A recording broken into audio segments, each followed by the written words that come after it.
Hey everyone, welcome back. You may not have heard, but Coral Island is coming to Xbox Game Pass for PC on October 11th, which is also the day it releases for early access. I wanted to take this video to talk about why it's so important for the Coral Island devs in terms of revenue and exposure. Xbox Game Pass and PC Game Pass are video game subscription services for Microsoft. Both services grant users to a rotating catalog of games from a range of publishers and other premium services like Xbox Live Gold and EA Play for a single monthly subscription price. To be honest, if you haven't heard of Game Pass at this point, I'd be kind of shocked. Let's break down the pricing model for Game Pass. To start off, there's PC Game Pass and Console Game Pass. They're each $10 a month and include about the same games on it, give or take a few titles that are PC only or console only. You'll be able to play the whole library of games, and whenever the new games are added to the service, you'll be able to play those. You'll get member discounts and deals on games. I know that if you're paying for a subscription and you want a certain game that's on the service, you will get a discount on that game if you want to purchase it.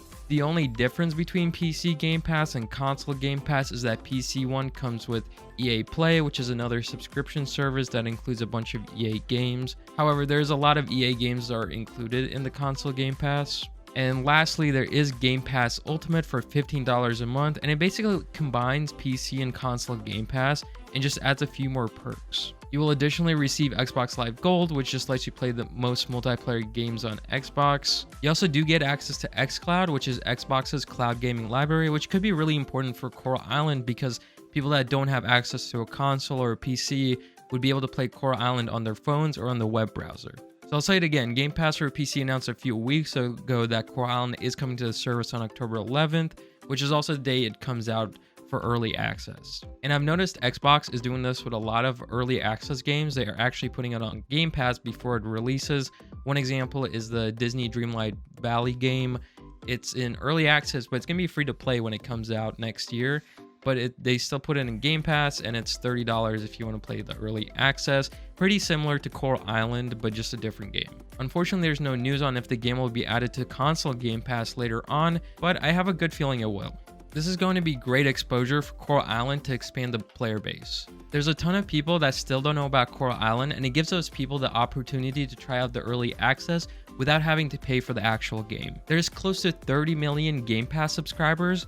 Coral Island had 36,000 Kickstarter backers, so imagine only 500,000 subscribers end up trying the game. That is 13 times more people playing Coral Island than originally would have. Obviously, I'm not including some other factors, but I'm just trying to show you why Game Pass can be such a game changer for Coral Island. And I did want to finish off the video with some statistics provided by Microsoft at GDC 2022. So all this is about Game Pass. Subscribers play 40% more games after joining Game Pass. Games on average see 8.3 times lift in players. Day one launches like Coral Island see 3.5 times lift in players for large publishers, and indies see 15 times more. I cannot express how important this statistic is because Stairway Games is an indie publisher, and having a 15 times extra player base playing the game would be so massive for Coral Island. Also, subscribers spend 50% more. And also another really important statistic is indies see triple-digit revenue growth. So not only are you getting that exposure from being on Game Pass, you're also getting that revenue growth. Microsoft does pay these developers to be on Game Pass. I know it could be close to like $1 million or maybe a few $100,000, but they pay those developers to be on Game Pass, and in turn, they get a bigger player base. I think a lot of people watching this video probably already have the access to early access, or just going to be paying the $30, $40 or whatever to get access to the early access instead of going on Game Pass. But if you are currently an Xbox Game Pass subscriber, then this is a good opportunity to try out the game and see if you like it. Game Pass also has a ton of deals, especially for PC. I think right now PC Game Pass has a $1 for 1 month deal. So you could get that 1 month deal. I would do it in a few weeks closer to when the early access releases, but then you would have close to a month to play the Coral Island or any other games on Game Pass. And I should say that because it's going to be on Game Pass does not mean it's exclusive to Xbox or just Game Pass. It's still going to be available on Steam, and that's where I think a lot of players are going to be wanting to go. But having that extra place for people to go to play the game, especially for the Game Pass subscribers, It's just great. Now you don't need the $15 a month Game Pass Ultimate subscription. All you need is the PC Game Pass subscription, which is $10 a month. So if you don't even have an Xbox console, don't go for the Game Pass Ultimate, because there's really no benefit from going from Game Pass PC to Game Pass Ultimate if you don't have a console.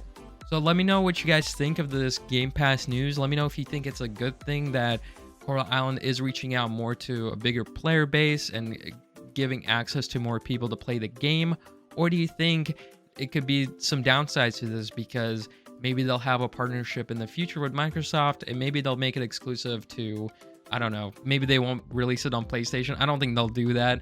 I think it's going to be on PlayStation, Xbox, Switch, PC, everything. I don't think Coral Island's going to want to make it exclusive to any one site. And that is all I got. Let me know again what you think, and I'll see you on the next video.